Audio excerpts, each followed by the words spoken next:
and co-president of the Michael Jean Foundation. I have and I continue to pursue with vigor my resolve to fight violence against women. And I continue using the means at my disposal, because the woman you see before you believes that the right of all women to be protected against oppression and violence is fundamental.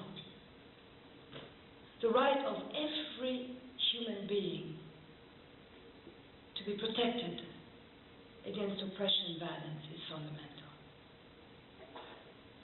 And as I have said many times before, women's rights are not special rights. Women's rights are human rights.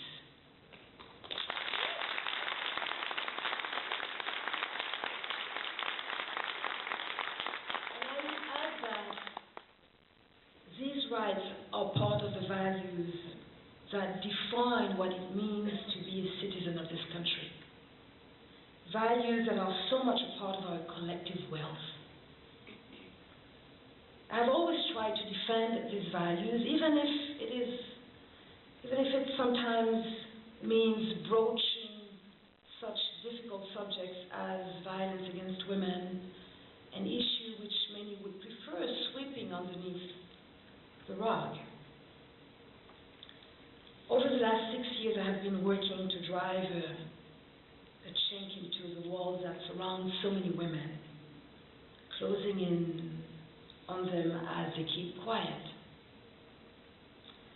I have always thought speaking out to be definitely more nourishing than withdrawing into that shocking, silence that isolates us even further. Very shocking silence. So it was in the spirit that, following my installation as Governor General, I set out to travel across Canada. And everywhere I went, from Iqaluit to Victoria, from Fort Simpson to Charlottetown, Quebec City to Winnipeg, I met with women. I met with men, women, young people making tremendous, extraordinary efforts to tackle dire social issues, including violence against women.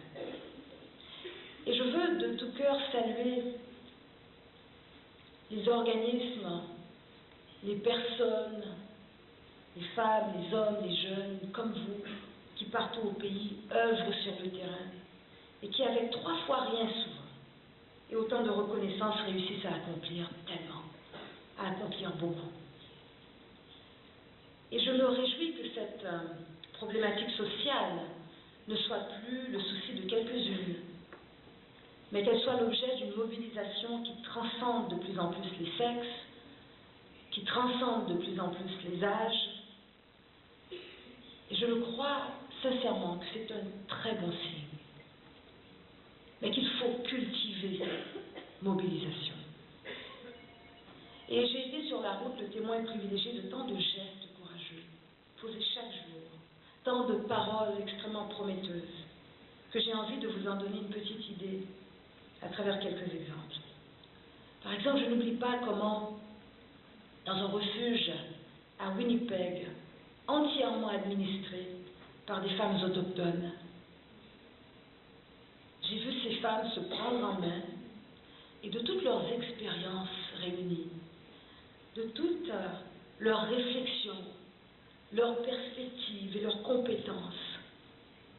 J'ai vu ces femmes autochtones aider des femmes victimes de violences issues de tous les milieux, de toutes les origines et de tous les horizons.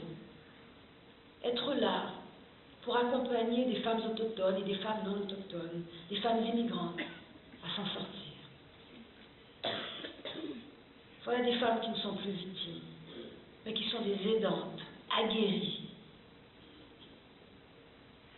In Iqaluit, I remember the very dignified story of an Inuit woman, freed from the violence of her childhood, and how uplifting it was to listen to her.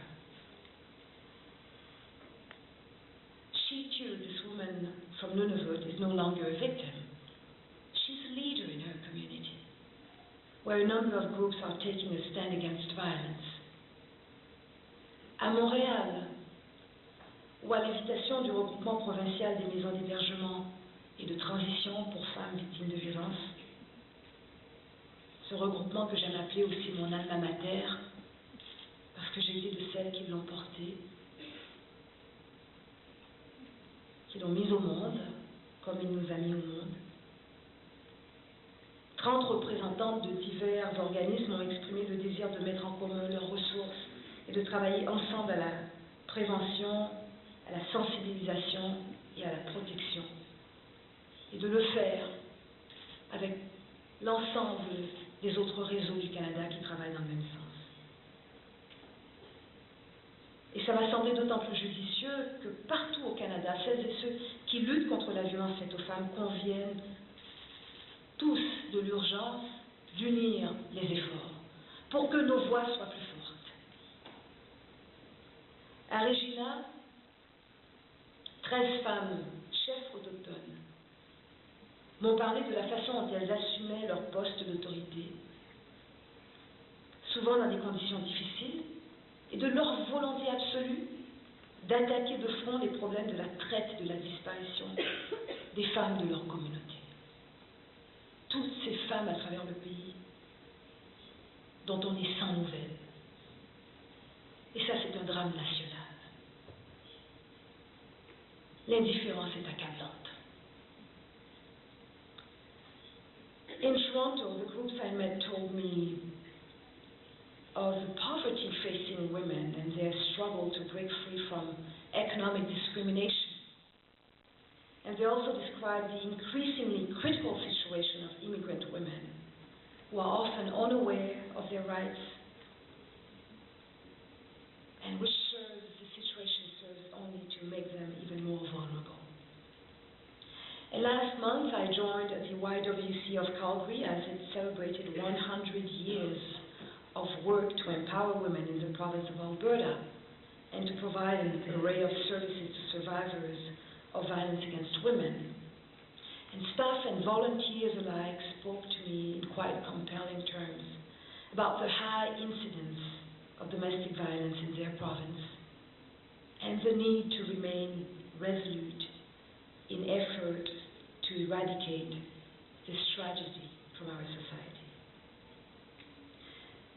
From what I have seen, I can tell you that not only are Canadians everywhere speaking out and identifying the problems, but there are also solutions coming out of every corner of this country.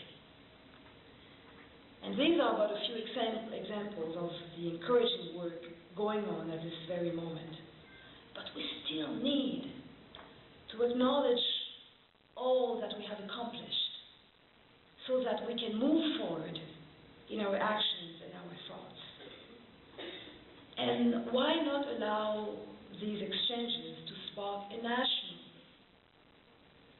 no, an international, even dialogue on violence against women, like the one we are having today, one that focuses on the best solutions we have found, and all too often in isolation and with no means to share them. And lately I've been trying to think of the best way to expand this dialogue in Canada, because everywhere I went, I heard that same desire to take stock of all that we have accomplished in Canada so that we can move forward toward even greater success. Cela dit, j'ai aussi été saisie des difficultés que pose le travail au quotidien que vous menez sur le terrain. Les ressources sont maigres, les problèmes sont complexes, l'épuisement continue de vous guetter, mais vous ne baissez pas les bras. Bien au contraire, vous tentez par tous les moyens de susciter la réflexion et d'élargir la compréhension du problème de la violence et de son ampleur ici au Canada, comme ailleurs. Et votre travail est d'autant plus important que nous voyons combien les statistiques continuent d'être alarmantes quant au nombre de victimes de violences. Nous voyons aussi la tendance à traiter et à classer de nouveau ces situations de façon anecdotique, à en parler comme des dérives individuelles, des drames passionnels, des faits divers, sans plus. Et c'est notre affaire à toutes et à tous, car cette situation est tout simplement inacceptable dans un pays comme le Canada. Un pays où nous avons mené tant de combats en faveur du respect de l'intégrité physique et psychologique des femmes. Nous l'avons fait en dégageant la dimension sociale du problème, en disant non, ce n'est pas un problème individuel. C'est collectivement que nous devons réagir. Et nous avons pour ça mené des campagnes de sensibilisation d'envergure nationale pour agir sur les mentalités. Nous avons mis l'accent aussi sur la dimension universelle du problème, en appuyant solidairement le combat des femmes ailleurs dans le monde, qui nous concerne tout autant. Et vous serez nombreuses et nombreux à rapporter ici même les réalités qui affligent les femmes partout sur la planète. Vous direz que des femmes sont bâillonnées, que des femmes sont tuées, que des femmes sont exploitées, que des femmes disparaissent, que leur chair profite au commerce des corps, à un trafic odieux. Vous avez à cœur toutes ces femmes dont le destin ne pèse pour rien dans la balance du pouvoir. Mais vous direz aussi combien, oh combien, des femmes n'hésitent pas à prendre la parole, parfois au péril de leur vie. Vous direz que chez nous, comme ailleurs, même combat. Et il faut, nous le savons, sans relâche, continuer à répandre et multiplier les actions, en vue de contribuer à l'éradication de toutes les formes d'insécurité et de violence qui nous affligent. Il faut, hommes et femmes réunis, continuer de lutter pour l'élimination des obstacles sur le chemin de l'égalité, pour construire un monde où prévalent par-dessus tout l'harmonie et le respect de l'autre. And I do believe in the power of your words. I do believe in the power of our words. I believe in the power of your actions, the power of our actions. I believe that we all have a vital role to play in eradicating all forms of violence, in knocking down barriers to equality, in building a world where safety, where harmony and respect are valued above all else. Because life is so precious. Life is so precious.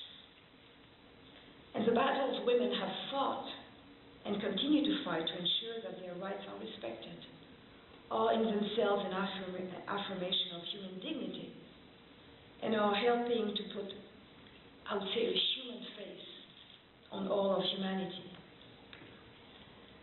Women have always endeavored to pacify the tensions that grip certain regions of the world, just as they have chosen to build strong communities rather than embrace the every man for himself attitude, far too prevalent in these trying times of global instability and austerity. And I would say that to attack the dignity of women is to fly in the face of life itself. It is to make a mockery of humanity. And every woman counts. Perhaps this more than anything is one of the best reasons